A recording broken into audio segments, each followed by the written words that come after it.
Have you ever played a game or started a series that was originally released years before you got to experience it and immediately thought, my god, what have I been missing? That, my friends, was my exact thought when just a few weeks ago I started and proceeded to let Ender Lilies Quietus of the Nights encompass my entire life for about 2 weeks.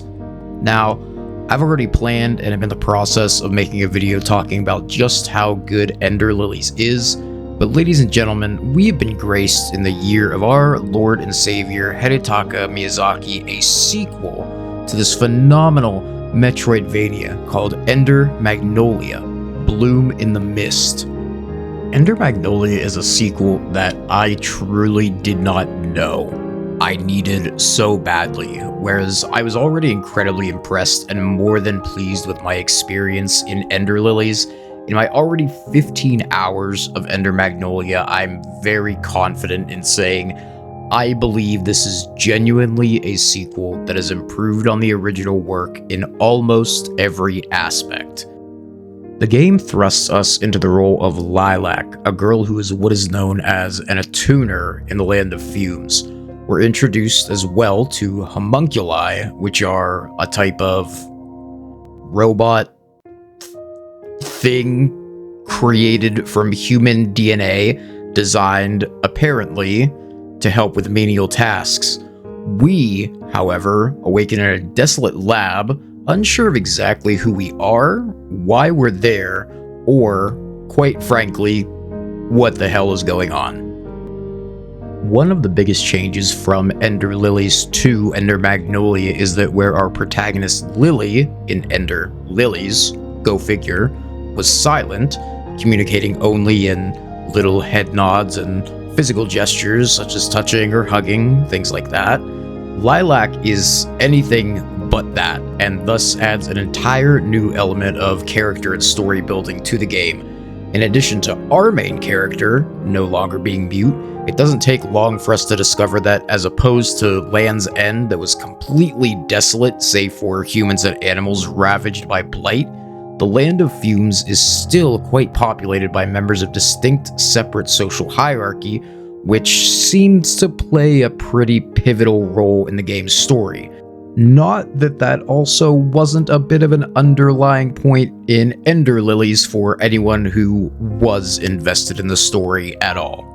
And speaking of the story, Ender Magnolia takes all of the phenomenal storytelling elements of Ender Lilies and, in my opinion, makes it even better. We're still presented with beautiful cutscenes revealing key events in the game's world, insightful memories from our party members, as well as seeing how our relationships grow with them over time. Now, this isn't a game where we have dialogue choices, but the developers have done a fantastic job of writing conversations and exposés between Lilac and our homunculi partners, as well as some other NPCs in the overworld, all while actually contributing to the conversation this time. No, not a knock at Ender Lilies, but having Lilac be able to express her emotions and feelings through words is a very nice touch to the game. The second thing that was evident to me that had been improved, even though there was really no need for it to be, was the combat. I had literally no complaints about the combat in Ender Lilies. It felt smooth, it was challenging, but fair, and ultimately was satisfying to figure out the proper ways to counter or evade bosses' attacks. Ender Magnolia took this and made it even better. The combat feels smoother, there's a great array of attacks and abilities for us to fit our individual playstyles. Lilac is just as, if not more, responsive than her predecessor. Attacks are clean and extremely well choreographed, and in the case of enemies and bosses, telegraphed, as well as bringing back the familiar tactic of stacking different attacks from our party members' abilities also remains true. I will say, I think it's fair to mention that the bosses are a bit more distinguishable in Ender Magnolia than they were in Ender Lilies. Ender Lilies suffered from the kind of Dark Souls 2 adage of big guys in armor, but hey, I like big guys in armor, and I thought those bosses were, quite frankly, very well designed and cool as hell. However, just in my humble opinion, I think that Ender Magnolia does it better. I think the same can be said for the basic enemy variety. While Ender Lilies did have a nice wide array of enemies who were, like the bosses, still all distinguishable from each other, there were quite a few who just used slightly different variations of basic melee attacks. The plethora of enemies you'll encounter in Ender Magnolia can vary between fighting defensively, offensively, using tracking attacks, or completely trying to kamikaze you. Now, please don't take this as a rag on Ender Lilies at all, because it by no means is. It's simply a call out on an already fantastically designed palette of enemies that got even better. There is one thing that is a decently big departure from Ender Lilies that could be looked at in a negative light if you're the type of person who prefers a bit more of a challenge. Our abilities in Ender Magnolia are all infinite, meaning that even outside of our main attack, there's no distinct number of actions that you can perform, which is a stark contrast from Ender Lilies, where all secondary abilities, even one of our primaries, had a set amount of uses. You could look at this as making the game a little bit easier, and I was a bit surprised to see a change this big, if I'm being truthful. I'm not sure if changing difficulty has any effect on this. I'm only playing on normal, or whatever the base difficulty is, but it was a bit of a cool feature in the first game, given that it forced you to play a little bit more tactically so you didn't run out of uses for your attacks. Not necessarily something that I mind, but I could see people being on the opposite side of the fence with this in particular. Now, let's talk about the world. Not the story, because I want to avoid major spoilers or anything that might give anything super important away for anyone, but the map and the design of the world itself. Following in the footsteps of Ender Lilies, Ender Magnolia areas are all incredibly distinct and contain some of their own history and lore to go along with it. That old typical trope of this is blue level, that is red level, does apply a bit here, but that's an incredible oversimplification for Ender Magnolia. If we take the time to examine the architecture in each level, it's very evident that quite a lot of work went into designing this map and each individual segment within.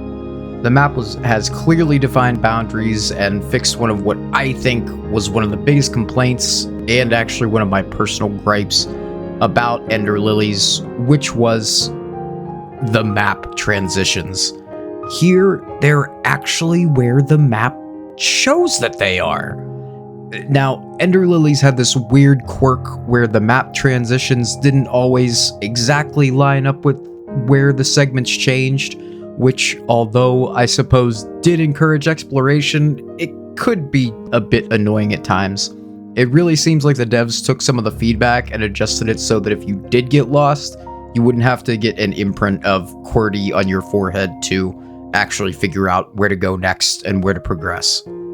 Okay, so I've got a little bit of an impromptu part here because I don't know where else to talk about it, but I feel it's an absolute necessity.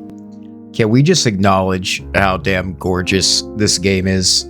Again, hear me out. Ender Lilies, also a beautiful game. I love it. But dear God, is Ender Magnolia a phenomenal looking game. It's simply beautiful. That's it. That's the whole segment of this video regarding that. If you disagree, dislike, comment, cope, seethe, bye-bye, have a beautiful night. Honestly, I don't really know what I can say about the art style in the game that's not going to seem shallow and pedantic. You've been seeing gameplay of it the entire time, or maybe you played it for yourself, and I don't really know anyone that would disagree with saying the game is absolutely stunning and beautiful. I also really think it's worth mentioning that the soundtrack is another area where both of these games really shine, and I truly cannot decide which soundtrack I prefer, as they're both fantastic in their own right. with the tracks for each area just seeming like they're really part of the world and convey the general atmosphere and feeling perfectly. Apparently Millie, I think it's Millie, who's a Japanese indie band, did all or some of the tracks for Ender Magnolia. So hats off to you, Millie. 5 stars out of 5. Now, one more thing that we've got to talk about before we wrap this up. Something that's vital and immensely important that heavily contributes to any well-made Metroidvania, and that's the progression and abilities. Ender Magnolia does this exceptionally well, in my opinion. Much like its predecessor, we as the player are clearly, maybe even more so, shown or able to deduce when we're able to progress because of a lack of an ability. Whether it's a distinct icon on the map, which, got a shout out, that's kind of cool that they did that. I like it. Might be easy skate, baby's first game, but kind of cool. Or, you know, just not being able to reach an edge or a ledge by a hair. Anyone with 2 brain cells to rub together, like me, can figure out that, oh, hey, I'm not supposed to be here yet. I should probably explore more. And puzzles and critical thinking can be fun at sometimes, don't get me wrong, and they can contribute to the overall experience of a game, but it can also be incredibly frustrating to not understand what you're missing to progress somewhere, while there being nothing relatively obvious to use to come to that conclusion. And neither game, whether it's Ender Lilies or Ender Magnolia, suffer from that and are extremely clear in what it expects from the player without outwardly looking down on you and assuming that you need to wear water wings when you're served soup. These water wings didn't help at all! So, in conclusion, final thoughts with my first impressions of Ender Magnolia.